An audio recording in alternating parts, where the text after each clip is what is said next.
The Two Aces One Game podcast is proudly sponsored by Saint Domain Barbers at 15 Yarra Place, South Melbourne. Make sure you book your next hair appointment and let them know that you're a friend of the podcast and they'll look after you. Welcome everyone to the Two Aces One Game podcast powered by Onflow Media. I'm your host, Alex Sivkarovsky, and my co-host once again is Alex Stoyanovsky. Welcome, Stodge. Thank you for having me, Arts. And just a quick thing that I wanted to mention is happy Orthodox Easter and happy Easter for everyone who celebrated over the weekend. It was a joyous time, and I hope everyone in their family, just got to chill back and just enjoy time with their family as well. Yeah. Well, we've had a bit of a football hiatus, and we're back into it, so we're refreshed and ready to go for the remainder of the season. But a big round of football, round 8, and where else do we start? But the big show, or the shit show, as I'm going to call it, South Melbourne winning away to Preston 3-0. What a game. If you're a South fan, you'll be on cloud 9. Your Easter Saturday and Sunday would have been probably the happiest time of your life. If you're a Preston fan, it would have been a miserable Easter. But what a performance by South Melbourne. We didn't expect that full lineup. It was pretty much a near perfect lineup for them. And they delivered the 3 Easter eggs for them and sitting pretty at the top of the table while Preston languish nearly at the bottom half of the table. Yeah, frustrating day on at Genesis Still Stadium, not just for the players but for the fans of supporting the Preston lads. And look, Arts, first half was very tight, very tense. There was probably a chance for both sides to get something in the first half, and then probably best chance for Preston to actually get. They had a few chances in that first half. They didn't put them away, and the saying of football: if you miss your chances, the opposition has the opportunity to punish you for not taking them. And the second half was more than a punishment; it was brutal. That's 3 goals, and just to top it off, Jamal Ali own goal summarised their afternoon. Bit of misery. But yeah, I mean, you look back and you look at South Melbourne now, top of the league, and they're looking great in terms of dealing with OFC and just recently winning 2-0 against Buller in the OFC as well. They're sitting second there, looking at semi-final action for them in the OFC. So couldn't really ask for much more. I mean, I did expect them to still try and play a full lineup. At the end of the day, it's the biggest derby in the league by far. You're not going to expect them to play a rotated squad. You want them to play a full lineup. You want this to be a show. I mean, you're calling it a shit show. I mean, probably not necessarily a shit show. It was just a class performance from South Melbourne in the end, and they showed their class, and that's what was really the difference on the day. What went wrong for Preston? Obviously, as you mentioned, the first half, Jonas Markovsky had a good chance to put him up 1-0, which, going to the halftime break, you would have taken. But for them, everything that could go wrong, did go wrong. And a lot of questions are being asked. I mean, the panic button's not being pushed as yet. There's still a long way to go. But questions need to be asked is another poor run of results, and the pressure could be on Preston. Yeah, well, they're sitting on 7 points, Arts. I know they've won 4 games, but obviously the 6 points that they were deducted at the start of the season makes it a little bit more, what I'd like to say, fruitful for the other teams around them, because they're happy that if Preston and Dandy obviously were the 2 sides that started with negative points, because pressure's on those clubs. I mean, you win those extra games and it just puts you around the same level as clubs that are struggling, really, realistically. And I know we'll go through the other results with the other games, but another question that I was going to pose and put to you, Arts, was after going a goal down in that game, Preston, they made 4 changes, almost, I'd say, around the 67th minute mark. But did you feel like the changes did they just let them down a little bit, Utz, or do you think there was no firepower off the bench really in that game? Or what was your take on that? Look, I mean, you can't blame Zocchi for making changes. You want to make changes if you think your team's not performing well. But was it really the the start of the game, did they have the right lineup initially? That's the question on that I have is, did they go into the starting lineups with the correct team? And that's a Started. concern because Yeah. you're playing Markowski, Cuba, Brooks, and Suto. I don't think Suto is uh, a a forward as such. I think he's more of a winger or just behind the forward playing like, a Firmino type role. Whereas Markowski, you look at, maybe could he have slotted in there, playing up front. He holds the ball really well, and then maybe allowing Cuba and Brooks and maybe Suto to play off him. I mean, it's a weird. They had Michaelides and Payos in the midfield, but maybe they But should have. what about Jason Romero? He didn't come on until the game was already kind of not done and dusted, I'd say, but time he come on, they already conceded. Well, they conceded a second goal when he was on, but you felt like, but at that point, it was desperation. At that stage, it was like they were really trying to force their hand, and yeah, in the end, I don't know. I think the changes didn't really hit the mark for me. I don't think um, they really impacted the game probably the way they were expected to. But look, would you say more credit to South Melbourne Yeah. in that response? I think, like, I mean, they only made three changes, odds, and they weren't even. I mean, that was after they were 2-0 up, right? So they were very comfortable with how the game was being played out. And look, it may be question marks. You can have those question marks about the lineup, about certain players who started, certain players who didn't start. What my next question would be to you, Arts, is: are you going to start with the same team that started against South Melbourne? Because for me, I would say no. I would honestly, I would get everyone together, and I would have. Well, it's obviously when we're filming this, it's a little bit later on in the week, but I would have skipped review. I would have done their whatever rehab that they do the following day or the day after or whenever it was. I would have skipped the review. I would have said, right, senior team under 23s, we're playing a match. Split it however it is. We're playing a match.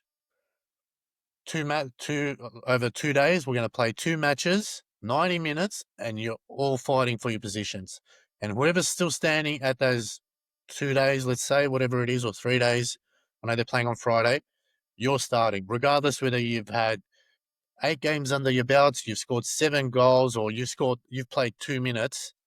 Every position is up for grabs, and whoever's standing at the end of it and has delivered, you start against Bentley.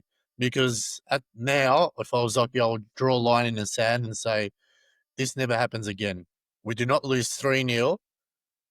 Like, fair enough, you can have a bad day, right? You get a red card, you get an injury, you get, but they were outplayed in that second half, and you lost 3-0 to your biggest rivals. Like, last week, you were hammering Northcote for losing 3-0.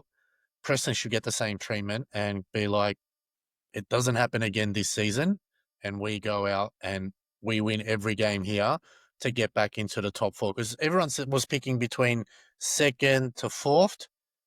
And as you said, they're sitting in ninth. They're 2 points off relegation. I know they got the 6 point deficit, but even if you include the 6 points, the best they'll be is sixth. Are we saying Preston are a, a sixth place side with the amount of talent that they have? But the other question you need to ask us is, based on how they're playing at the moment, especially with their home form, which we need to put into question.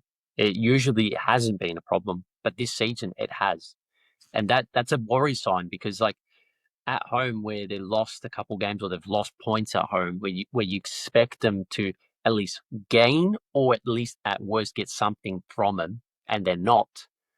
Then you pose the question of, well, are they going to be pushing for top three? Even six could be even a challenge at this point because of the capabilities of teams like Caroline Springs, George Cross, who are doing fairly strong. You got Heidelberg still dropping points against teams that are vying for those top six spots. Yeah. So you got to look at. this across the league, Uts, and he's got to start questioning. Okay, like how soon are we making these changes? How soon do we need to, you know, put more efforts into, a certain game plan? Do we have to change our set pieces? Do we need to focus defensively on reaction? Like, are we reacting quick enough when we're going out to defend? Like, it's look. Sometimes it's individual based things as well. It's not just the team. Some individuals can let down the team, and that's I think you can point out. But at the end of the day, Arts, from a coaching perspective, time and time again, you can't have these disappointments. You have to take accountability and you need to act upon those. And if you don't, that's where you start saying, okay, well, if you're not going to do your job, we're going to bring someone who will, and you're going to be out of the club very quickly, and that's the approach Preston need to have. They need to look at the players, the sets of players that they have. They have quality players, but if they're not going to deliver us, this is where you need to start putting the pressure on them to deliver. You need the pressure because players either they make it or break it, and that's how it is.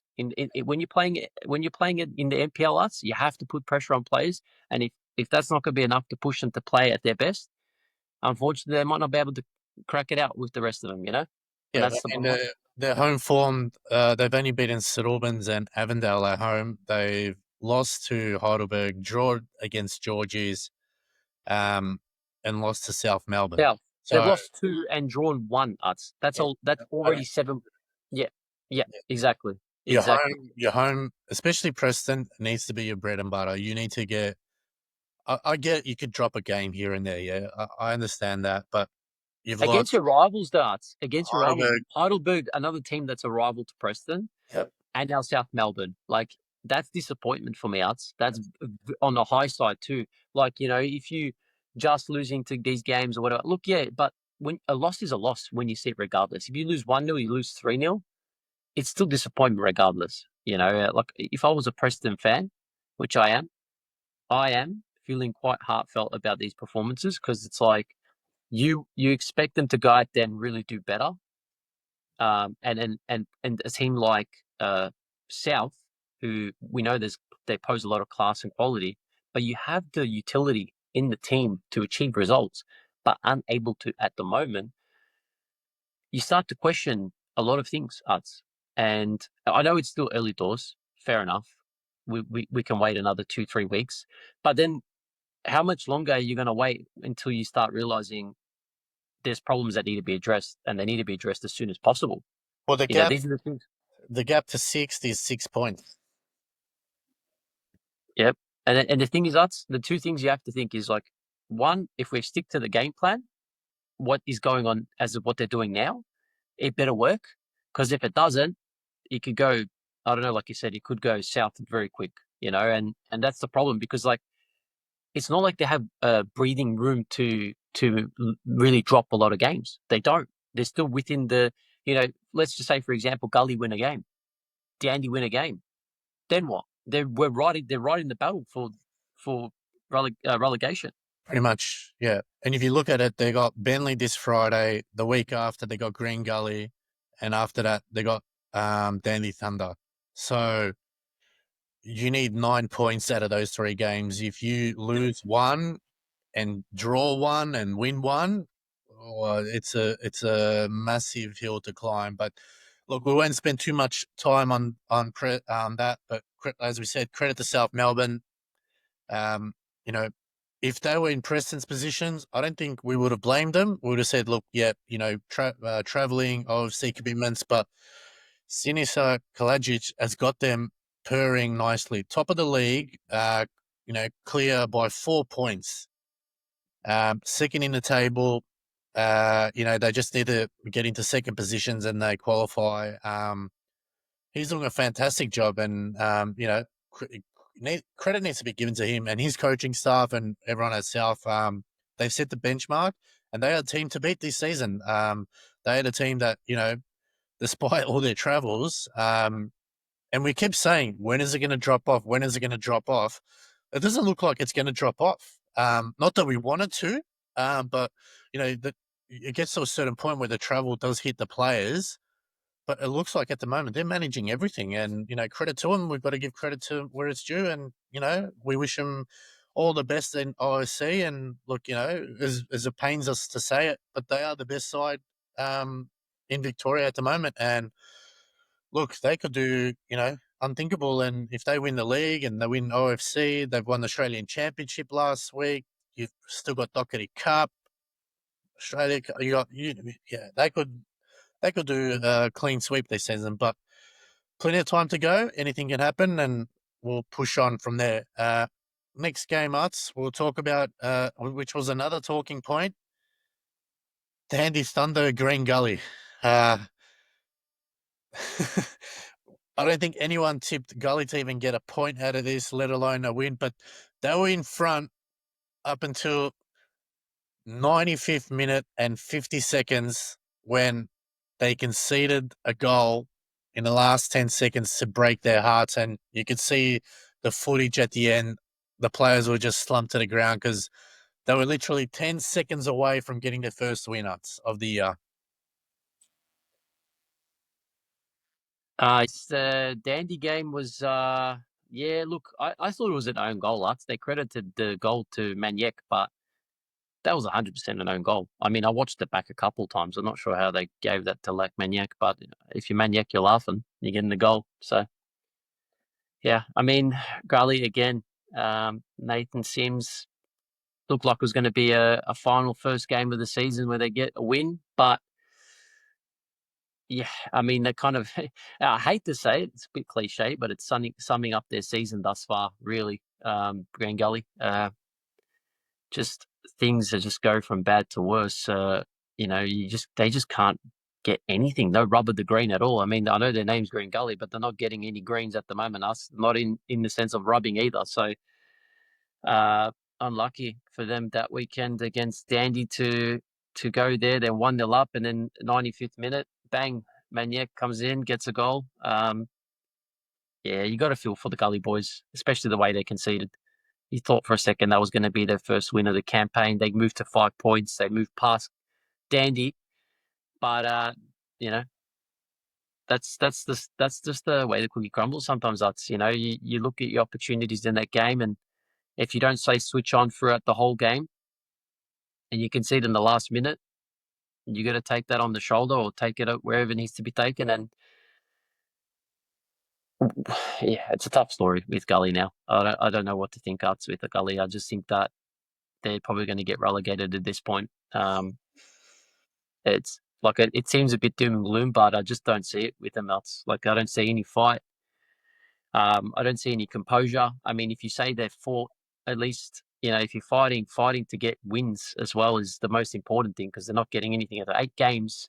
And I think anyone who said to me at the start of this season, after 8 games, Green Gully wouldn't have a single win, you'd probably think you'd check them into a mental health clinic because right now they don't look like they're going to get really close to getting a win. They're struggling for goals. They're conceding quite a fair few amount of goals. I know some of the results of recent have slightly improved, but we can't have slight improvements. We need substantial results right now. They need a turnaround because they're at the bottom. There's no looking down. There's no looking back. It's just forward, and the only way forward is to win. They can't go get draws. Draws aren't going to do the job for them. They got to win games. And what are you going to do when they're playing against the South? When they're playing against, say, Heidelberg? Do you think you're gonna? Do you think they can go and head to head with a team like South Melbourne? No, I don't think they'd go head to head even with the under 23s, let alone a full strength South Melbourne. Look, I don't know. Honestly, I'm not too sure what to say about them. Everyone had them tipped to be top 6. Look, I don't think at the moment they've even got 6 points. I think they've got like 4 or 5 from memory. Just having a look in my notes. They've got 3 points. And I said at the start of the season, you need around 18 to 20 to survive relegation. And they've got, as I said, they've got 3. they need to win almost 8 games um, up until the end of the season. Can they win 8 games? Oh, look, I don't think so. Um, But it's just to stop you there. Sorry to interrupt, but you know, in terms of the season, 8 games in, yes, but going into round 9, the cellar dwellers are versing. All the cellar dwellers are basically versing each other. Dandy City's playing Gully, and then you got Dandy Thunder versus Altona Magic. So from 11th to 14th and 12th to 13th, they're all playing each other. They're all versing each other. The cellar dwellers, they're going to have to dwell hard this weekend because whoever wins those games, it's probably going to give you that encouragement to say, okay, we're going to move away from the drop zone now.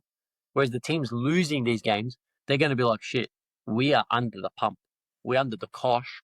How are we going to get out of here? yeah, And well, yeah, you're right, because if Altona or Dandy Thunder, they play each other, the winner there gets a bit of a breathing space. Hume and St Albans is another team. If St Albans can somehow manage to win a game over Hume City, that gap gets bigger and bigger. So Mark Ivkovic, it fellow does. commentator, said that there looks like a coach will be announced in the coming days. Look, for hopefully for their sake it is, because the longer they leave without a coach, the harder it gets. The harder it gets, the more pressure is on. The more pressure is on is, do they make the call and say, look, to those players when it gets to that mid-season transfer, look, thanks, but we don't need you. We'll play the under 23s. We're going down. So yeah, tough times at Green Gully Reserve. But if there's still time, but time is almost running out, as they're saying. Uh, Next game, Arts, which I think shocked everyone. Dandy City versus Bentley Greens. Uh, Dandy City It winning. didn't shock me out. Sorry, No, I was saying it didn't shock me. That result didn't shock me at all. you don't reckon? Yeah, look, Dandy City though, we talk about it week in, week out. They're unpredictable. You don't know what to expect. But if I'm being honest, Bentley Greens, they've gone on a decent run, yes. But even at the start of the season, like, if you look at it from that perspective where we knew what they have to bring, they don't really have a big set of arsenal. They don't have the assets to really go and think about it. Who are their top goal scorers at the moment? It's Petratos, right? Yeah, If you lock up someone like Petratos, who else is really their danger man? Like, who is really going to hurt them? And I don't see that. I don't see Bentley being able to. So that's the thing in this game where I think Dandy were able to assess their pre-match, tactics, right? And they assessed it pretty damn well. Yeah, I don't. I think from start to end, they played absolutely brilliant football. Um, I was just, I was really, really impressed with the way they handled this performance against Bentley. And look, if you're probably looking at the bottom sides now, I think Dandy City probably are the better of the three down there at the moment. yeah. Um, in terms of overall quality and like just the arsenal of players that they have that can actually do really damage against the top sides as well. And we talk about, like, think about the wins Dandy City got, and against what clubs? They've only got 2 wins now. They and we know they won against Bentley and they beat Heidelberg, right? Big win. Um, those are the 2 wins against Bentley, who are in sixth, and Heidelberg in fourth. Us. Once Dandy can address the other teams they're versing, like the Gullies, which they will be playing this week, I think Dandy will beat them. Us, but think about it like this: Dandy go in the mentality that they know they can beat any team, but they just need to be ready on each match day that they're playing at their best and continually keeping that form. Because for me, that's their biggest concern. If Dandy City can address the form, the draw loss, win, like 1 win in 5 isn't enough. We both know that. But let's just say, for example, they go win, draw, loss, win. That's something where that's like, okay, a little bit more in the consistency side. and they'll move them away from that drop zone, which I think they will find themselves out of the drop zone. I think they'll start going up the table. It's just a matter of finding the consistent performances, which will get them those consistent results. And that's simple as that. Yeah, I think they got Green Gully this week, and we'll talk about that game a little bit later. But I think now Nick Tolios has got them to a certain point where I think they'll start to get the runs on the board, and they'll deliver those results. But again, a loss here and there can make a big difference to it. Absolutely. All right, moving on to the next game. Friday night, Avondale versus St Albans. Avondale winning 3-2 in the end, but the talking point out of this game was the 2 red cards to the 2 Japanese imports, which is a funny one because usually the Japanese players are quite, they sort of stick together regardless of who they play for. And these two decided to go toe to toe, and both got sent off. And they, the big talking point out of that game, rather than being the Avondale 1-3-2. Yeah. That was a. I was trying to figure out like if these guys were trying to sumo wrestle each other out. So I was a bit like confused at how it just kind of escalated. I know the ball got kicked into Murai from Avondale. But geez, that really kicked off. I didn't expect it to go, full blast as the way they did. But geez, that's. I mean, it's one of those ones that's where you're probably frustrated if you're the manager because it's like the game was. I wouldn't say the game was almost done and dusted. There was like 10 minutes left in that, but they were 3-1 up. Sure as anything, you probably don't want to be losing one of your players due to some silly red card like that. I mean, either manager really would probably feel fully disappointed with the circumstances that occurred during that match. I'd be surprised if they didn't get a bit of a find out. To be fair, but it's a bit of a look for me. It's a sour taste on the game because it was a really really lively game. Early goals. They went 2-0 up early.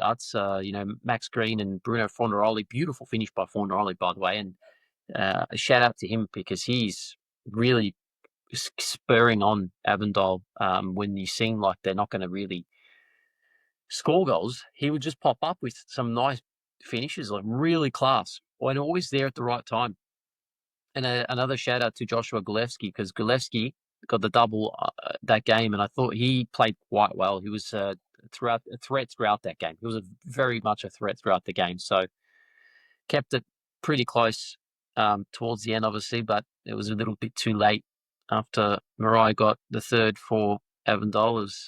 Look, Avondale were probably expected to win. I thought they would win. I think Utsi predicted a draw in that one from memory, but yeah, I mean, Avondale just ticking along, really. You expected them to. I know they've had a shaky start to the season, but they're starting to come through. Yeah, Fornarelli proved that he can do it on a cold night at Churchill Reserve. So they're sort of the side that the Avondale no one's really talking about. They're just hovering around nicely. They're keeping themselves out of the headlines, but that red card obviously didn't help. They're sitting in 5th place. They're within striking distance. They're just flying under the radar a little bit. Obviously they had a slow start to the season, but since they've got those wins on the board, they've really turned turn the corner, and so they are really performing. So, yep, good on them. They are starting to really, just play that brand of football. They've sort of started to really connect for them, and I think it'll get better as the season goes along. As players will start to understand where they need to be, how the positioning and the structure of things, and I think they'll get better and better as the season progresses. We'll push things along. In the next game, Oakley Cannons 3, Hume City 2. This was also another really good game. Hume City probably kicking themselves. They're up 2-1 and ended up losing 3-2. Oakley Cannons just too good with Alex Salmon and Joe Guest. They're just showing their class why they're, probably the 2 best players in the league, especially Joe Guest. And yeah, Oakley, again, just doing enough, sitting in second spot. Um, you know, Chris Taylor's got him playing the usual style of football. And they're getting the results. Yeah, it was a really good fight back win from the Cannons. They got really tested, and look, you know what I think it comes down to here, Arts. I think a lot of the times during the season, you probably saw that the Oakley Cannons at home a lot of the times get in these situations where they go 1-0 up and they get the lead, and then they throw away a lead and they go 2-1 down. A lot of the times, I find a lot of their games at home are like this. It's 3-2, 2-2s, goals galore. Coaching nightmare sometimes because you don't want to be conceding 2 goals at home, let alone especially against a side like Hume City, who have quality. Adusa Bayu again scoring out. No one's stopping Bayu at the moment. He's having fun, but um, again, Guest plucking that goal in the 81st, and it's the same story with Oakley. It's like they just find a way to continue to score goals and get out of these games with wins. But it does pose the question about defensively, are they ready to take on that responsibility and finish top of the table? I don't think so. I don't.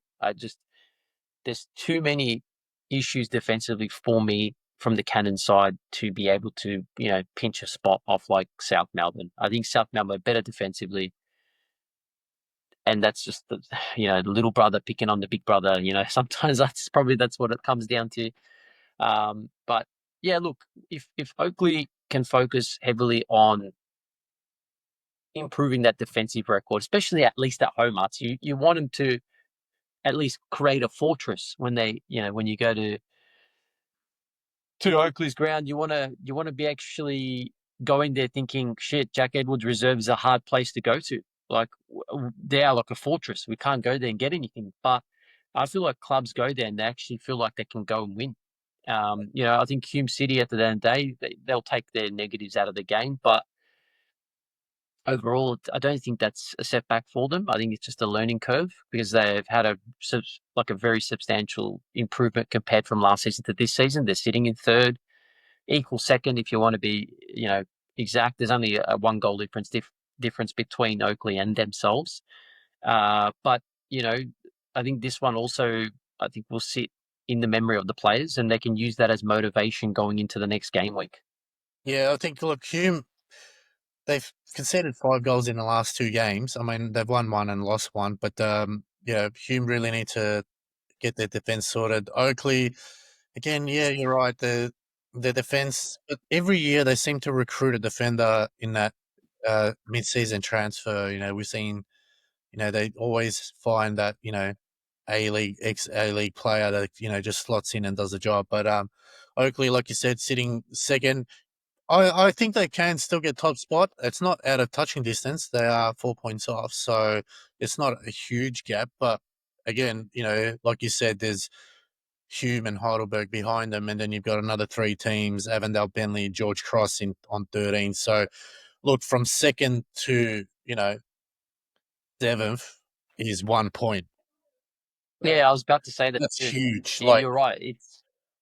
That's it's like one loss in 1 week. You can go from second to fifth or sixth. yeah, and you Like you can't could have a bad literally be game. almost dropping out.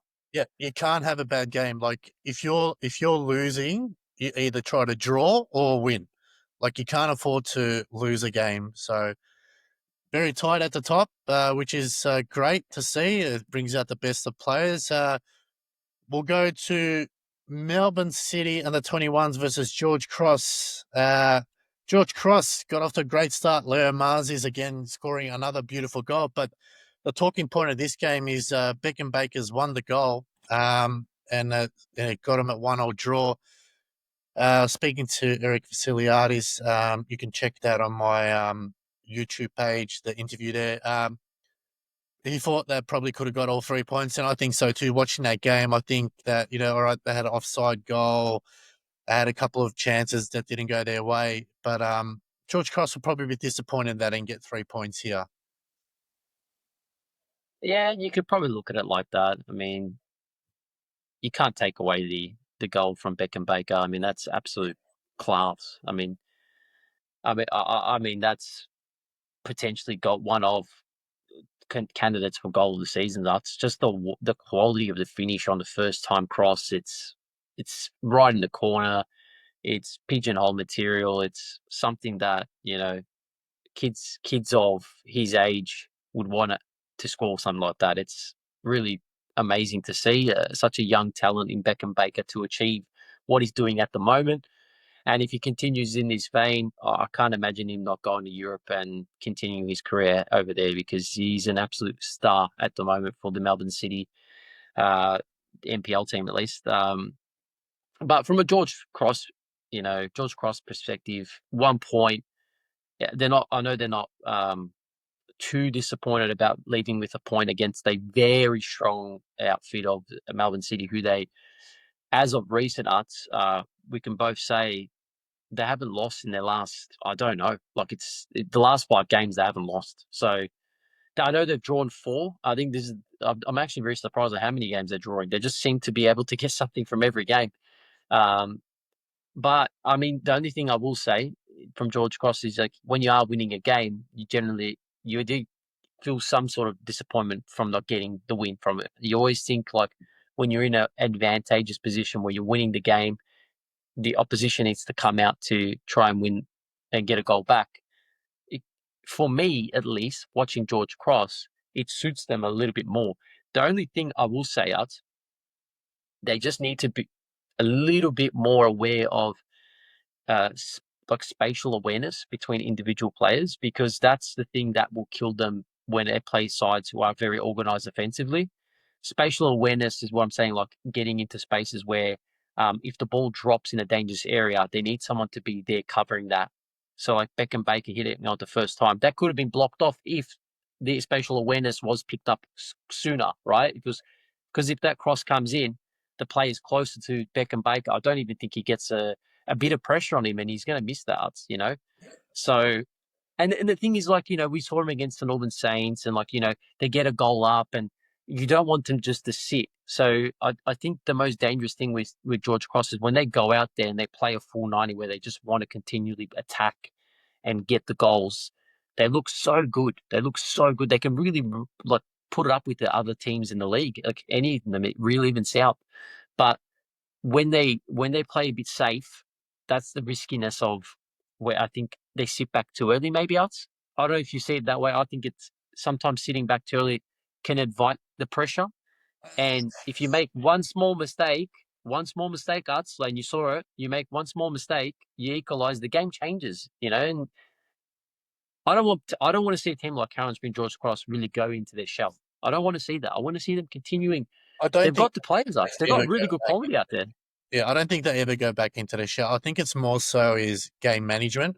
Um, Being a lot of these players are playing in this league for the very first time, like you do have, a few players with experience in there, like your Leo Marzis and your Siciliano, who, was previously with Victory last season before he came across to George Cross. So these players have that. I think it's game management is you don't need to go full throttle for 95 minutes.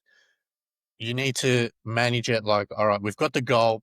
Let's control the tempo for a little bit, control the game, don't do anything silly. When we get a chance, put it away. Look, it was a wonder goal. Look, you take that goal away and George Cross wins 1-0. Maybe they would have got a second and closed up shot. But I think, like you said, when you go play, they got Heidelberg this week. You got your South Melbournes. You've got your Avondales. They've already played Oakley and Preston. Your Hume City.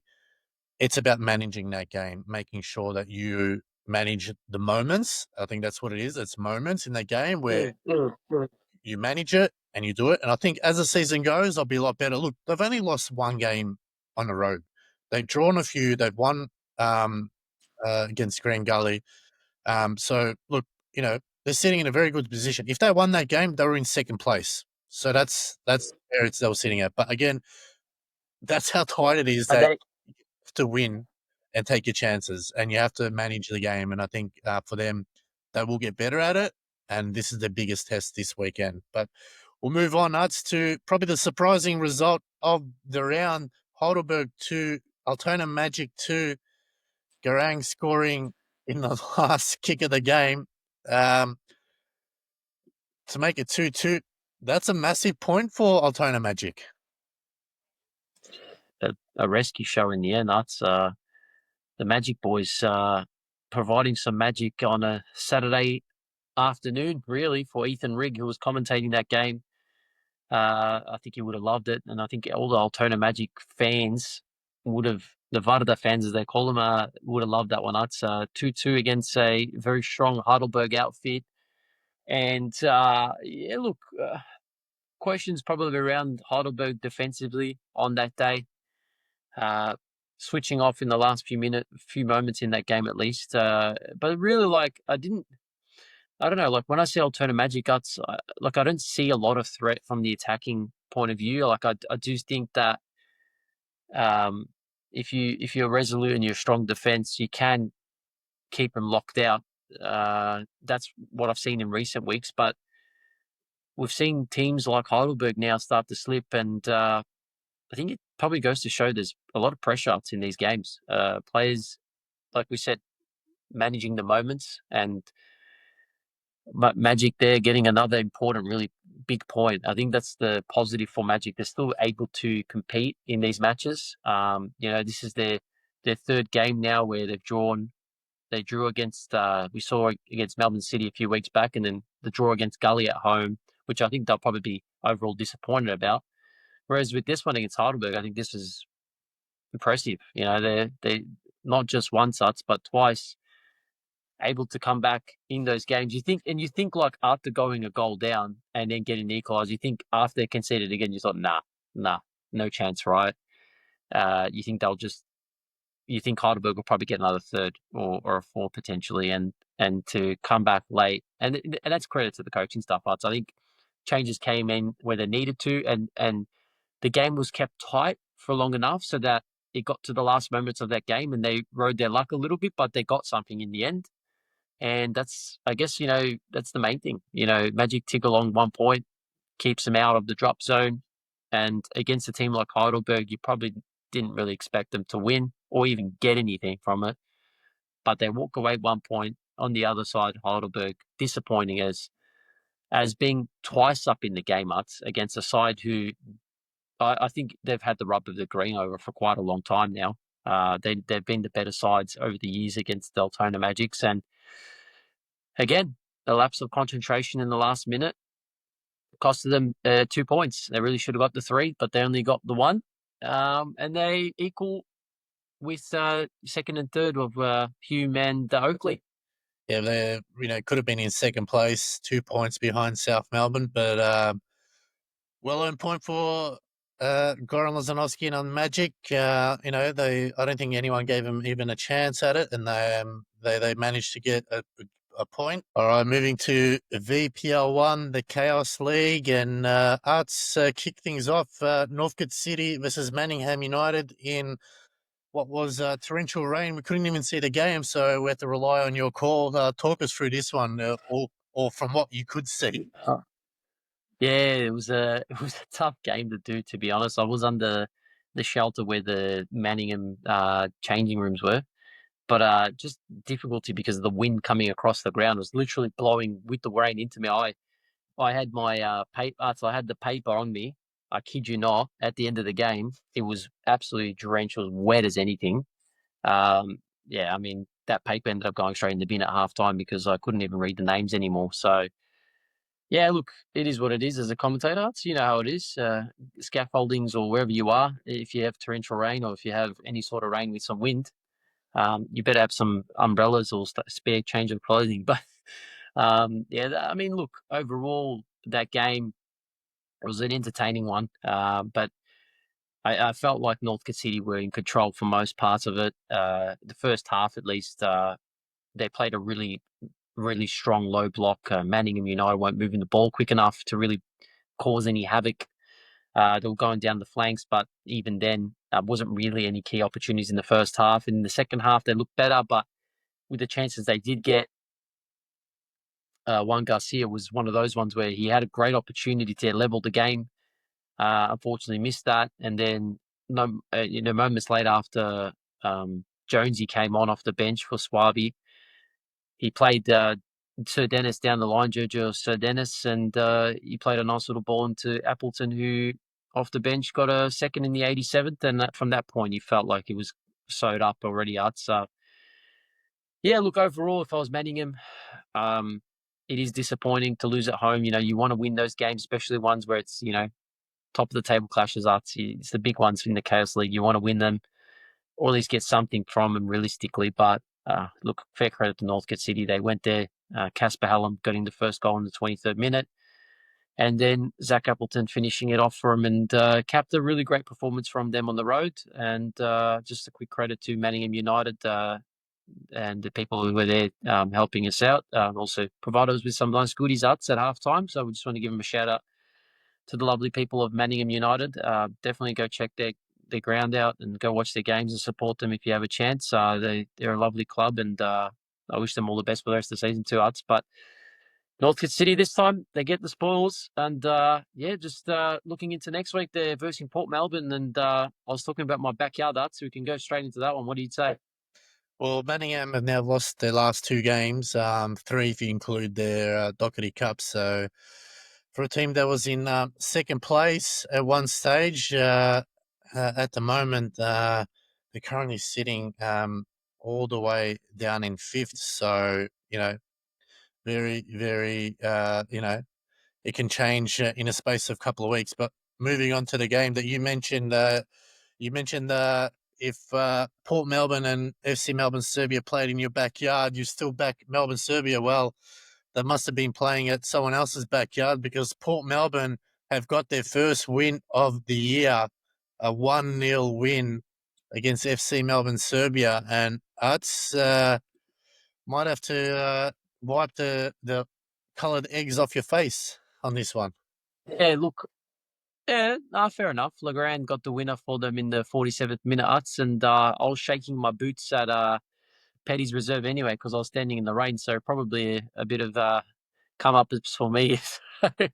No, fair play to Port Melbourne. I mean, they take their credit where they deserve it, right? If you win a game and it's on your merit, you did what you did. And I mean, look, I probably don't think it changes much in terms of the scope of the season. I still think that Melbourne Serbia will be, as at the moment at least, struggling to try and fight against the teams around them. But it's disappointing from a Melbourne Serbia perspective because you go there and you got to go and win those games to really just push yourself towards out of the drop zones area, at least the relegation battle, and then push towards even a top six because it's very tight still. The Chaos League is tight. You go on a little bit of a winning run now, and you're looking at playoffs. You go on a losing run now, and you're looking at relegation nuts. So the Chaos League's really flipping itself into a souffle because everyone enjoys a souffle, but at the end of it, you don't feel the greatest. So you could be that person. You eat your souffle, and if it doesn't end up well, you beat the bottom of the league. See you later. You go to VPL too. So look, you summarised the game. I know there was a red card from Lakic there, but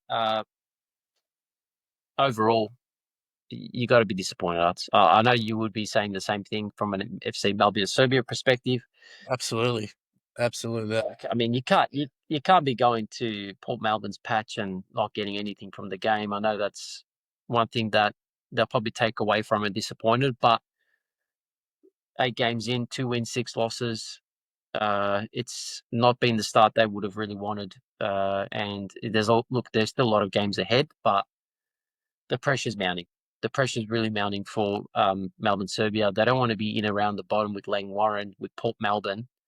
And at this stage of time, it seems as if it's going to come down to a bit of a scrap. So we'll come back and we'll reassess next week when there's some bigger games to be set in the Chaos League. I know that Port Melbourne's playing Northcote City, should I say, and then Eltham Redbacks against Serbia. So I'll be interested to see how those two clubs go against obviously stronger tabled teams. But we'll see how we go from there.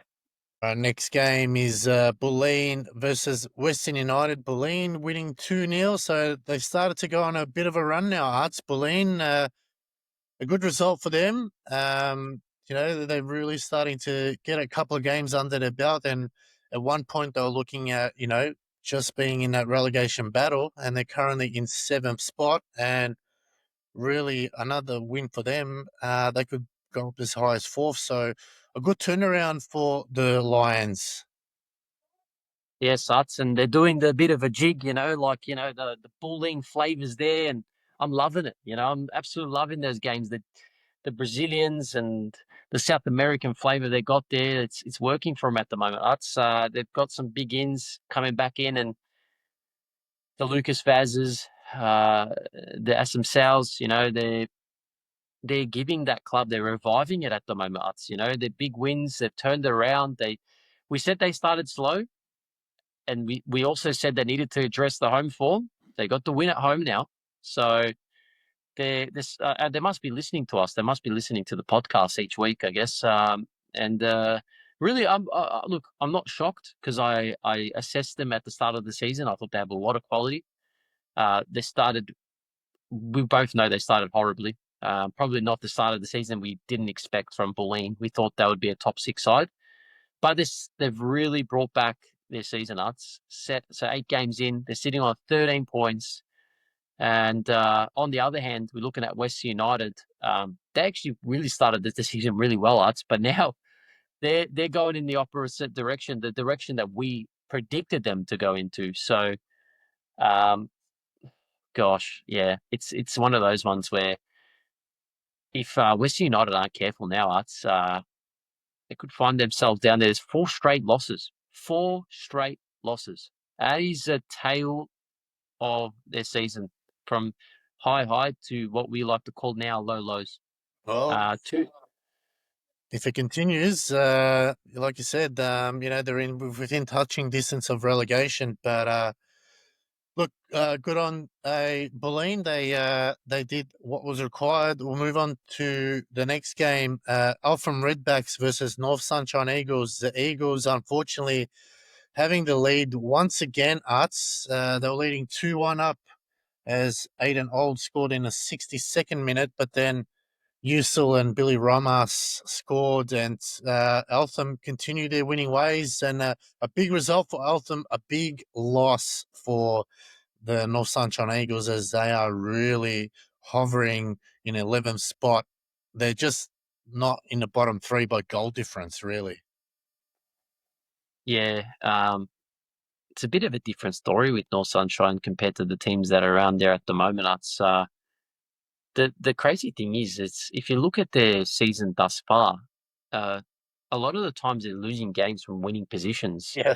uh, which is very strange. It definitely must come down to the game management of things, of course, but it's crazy how many games they're losing by a goal. I mean, I was saying this to you before. I'd love to see North Sunshine Eagles just pick up a few draws. That's like 2 wins, 2 draws, 4 losses. Doesn't look the greatest, but it's better than being on just 2 wins.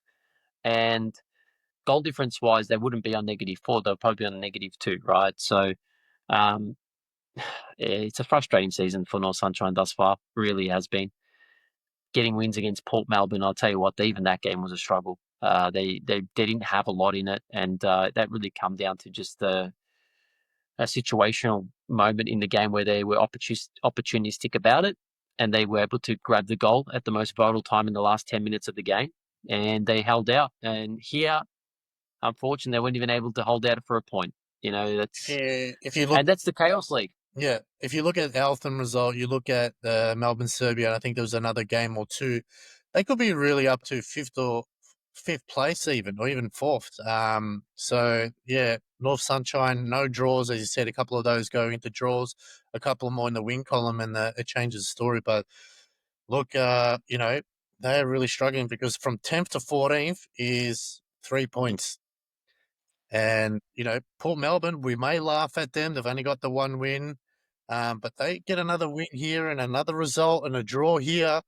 Hey, all of a sudden you're out of that relegation battle and, someone else is going up. But we'll yeah, tough times. Eltham sitting in fourth place on 16 points. They're looking okay. We'll move things along the next game. Melbourne Victory 2-1 winners over North Geelong Warriors in that game. So uh, that one as well. Again, you know, Victory did enough, I think. Banavac scored in the 74th minute for North Geelong, but Victory just did enough there in the end to get the 2 points, and probably a well-earned 2 points because they desperately needed those 2 points after the run of games that they've had. In the last 3 games, 2 wins and a draw. Prior to that, they had 3 losses and a draw. So after that shaky start, they're starting to get back into the rhythm of things. Yeah, they got a bit of a groove going on now, Melbourne Victory. So kind of trying to follow the same suit as their rivals in Melbourne City Uts in the MPL. But yeah, look, you look at that and you finally see them taking shape of their season, starting to grab a few more momentous wins. I guess that one's another important one. They did beat Western United, another Melbourne rival, a few weeks back, and then they got a draw last week. And I must say, we didn't talk about it because that actually, we should probably talk about it. There was that game.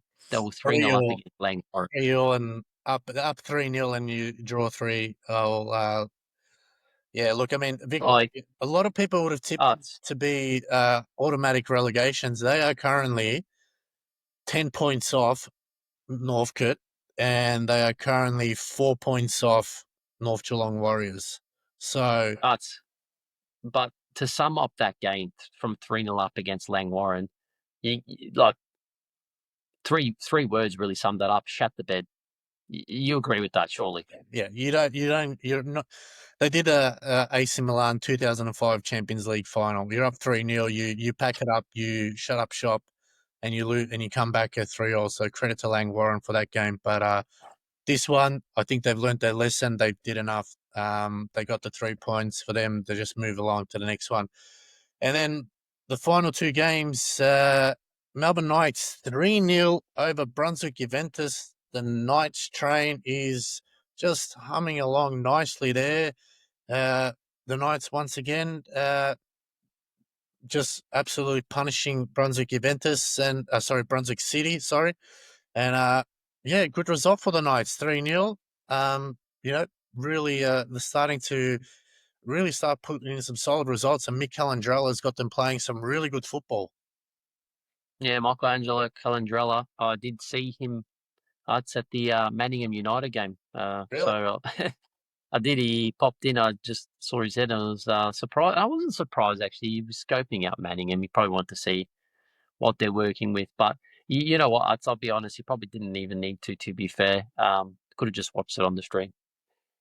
But honestly, like, look, Melbourne Knights, defensively, they've been great. They really have been. Yeah, I know they've won 3-0 against a, I would like to say managerless, no, a managerless Brunswick City side. They don't have a manager on the bench at the moment. So, Won't be there uh, for the rest of the season as well. I, I, I was just looking at their bench. They've got a goalkeeping coach, they got a conditioning coach, and 2 assistant coaches. They got Sean, Barbara, and Jonas Tasmas.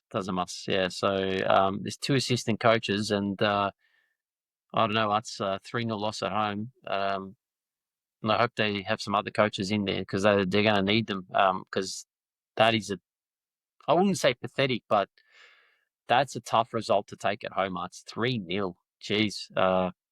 I know Melbourne Knights have been a very impressive side as of this season, and they are starting to really show themselves. I think, look, for me, I think between you and I, we both know between Melbourne Knights and Northcote City, probably maybe one other side that's there can really challenge them for top two. But I'll be at the end of this season, I'll be very surprised if Melbourne Knights don't finish top two. Well, look, for Brunswick City, in their last 3 league games, they've conceded 8 goals. 3-0 lost to Knights, 3-0 to Brunswick Juventus, 2-0 to Bulleen. They've got a very big,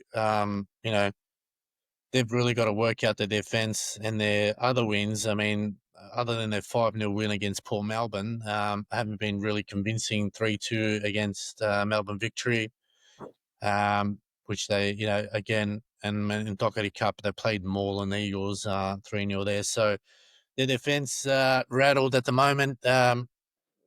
Worst defence in the league at the moment. It's equal worst with Lang Warren on 19 goals. So And if they continue going that way, coachless, pointsless, could be relegation battlers, maybe even relegated. could be pantsless as well. Could be pantsless soon as well.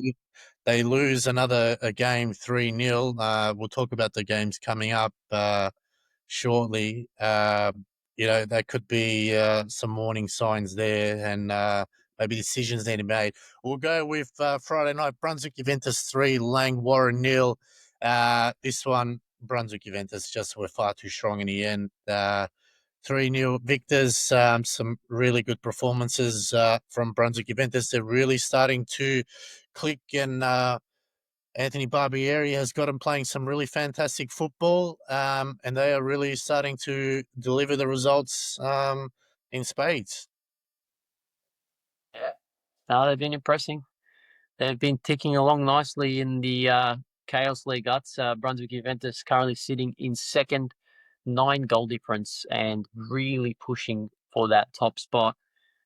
Look, I think this is probably the other side that I was depicturing, at least, from pushing for that automatic promotion into the NPL Victoria, or the Chanel NPL Victoria, I should say. Um, yeah, look, uh, it did take a little bit of time to eventually break down Lang Warren, but once the shield was broken, everything started happening in that game. Own goals were happening in that game as well.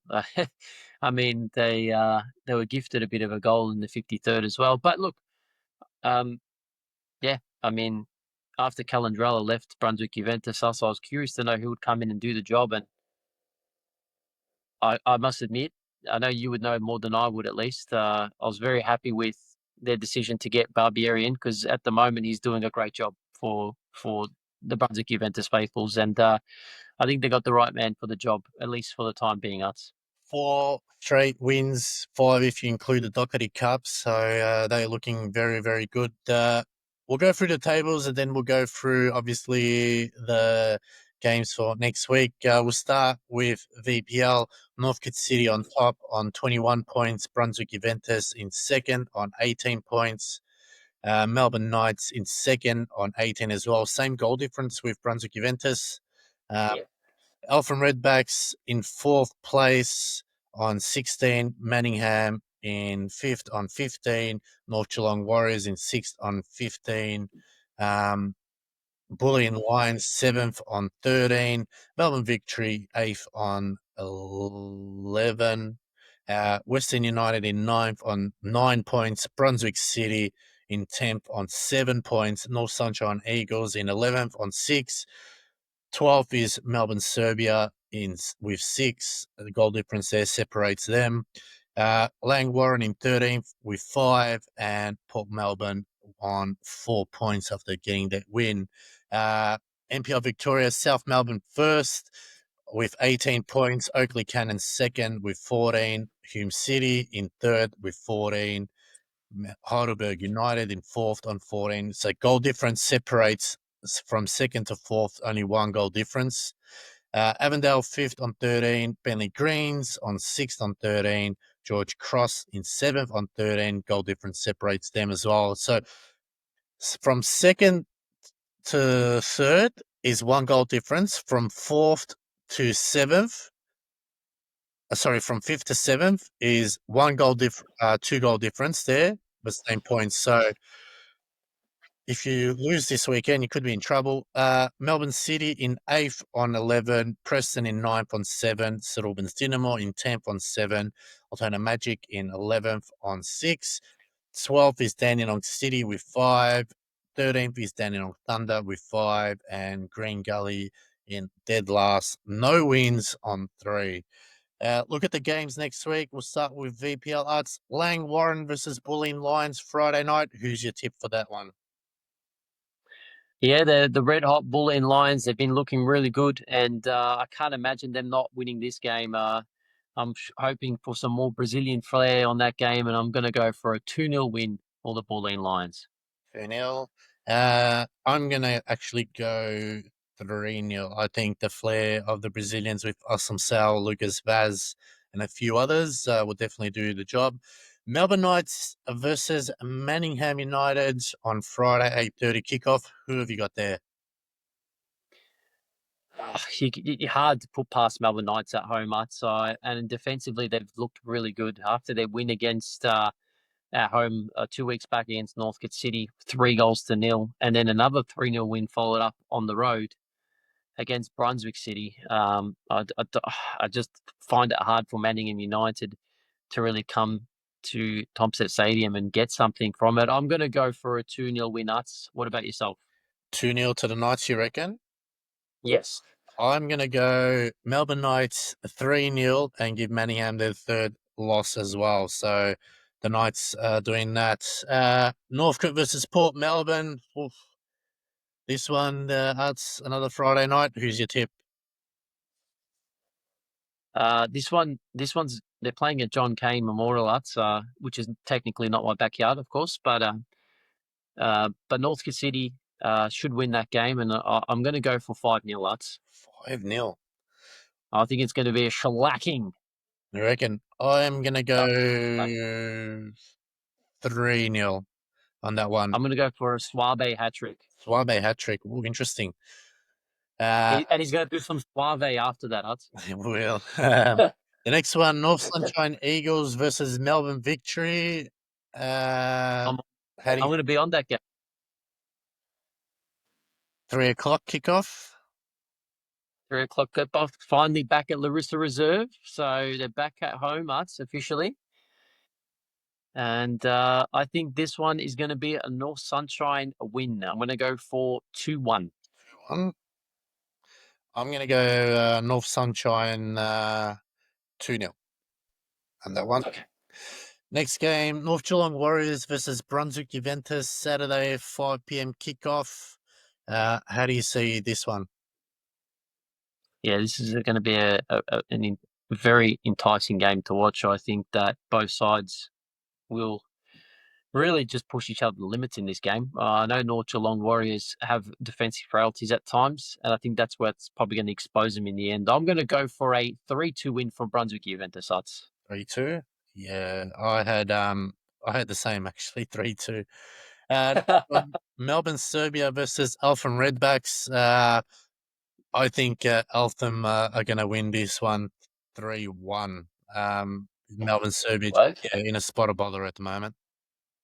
I do think that at Kevin Bartlett reserves definitely sets up a different test for Eltham Redbacks. I'm going to go for a draw, so I'm going to go for something a little bit different. I'm going to go for a 1-1 draw. 1-1 draw. I think this is the first draw you've tipped all round so far.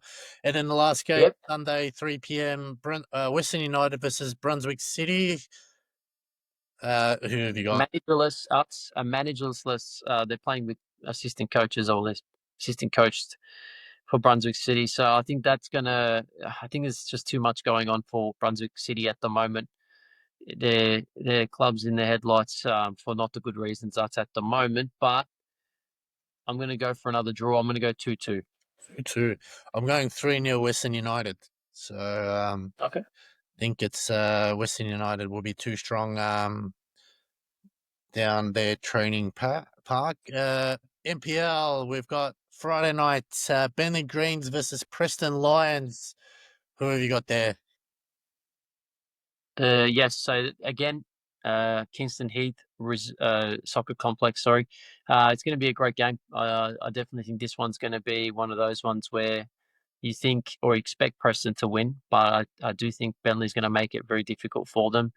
I do I do have Preston still winning this game, and it will be 2-1. I'm actually going to go a draw, 2-2. Dandenong City versus Green Gully. Also Friday night, 7:45 kickoff. Who have you got? I'm going to be honest here, Utz. I am going to be tipping Dandy City to win 3 goals to nil. I think they will win it comfortably against Grand Gully. I'm going to go 3-1. I think Gully might just get a goal. Saturday, 2 p.m. kickoff, Hume City versus Dinamo. Yeah, so tipping Hume City to win this one, Utz. So I'm going to go for a 3-1 win. 3-1 to Hume City. I'm going to go 3-2. I think it'll be another a tight game. 3 p.m. kickoff Saturday, Avondale versus Melbourne City. What do you got that one? What do you got for that one, Utz? I've got that one 2-1 to Avondale. I think it's going to be a very tight game. I think it's just Bruno is just going to score a goal that'll split the I difference. I want to go for a shock this week, Utz, and I'm going to go for the Melbourne City MPL side to win 2-1. 2-1. Big call there. Next one, which we'll be both commentating, George Cross versus Heidelberg at 6 p.m. Saturday. So this one's going to be a very tough game to call. George Cross coming into it probably marginal favourites. I think Hume have been a little bit inconsistent over the last couple of weeks. I'm going to go for a 1-1 draw. I think it's going to be a very, very tight game.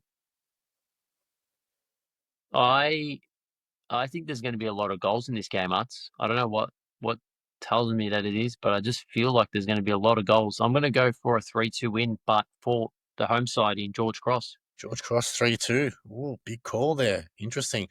Next game, 6:15 kickoff, Altona Magic versus Dandy Thunder. I'm going to tip Magic to win 2-1 here. I don't know why.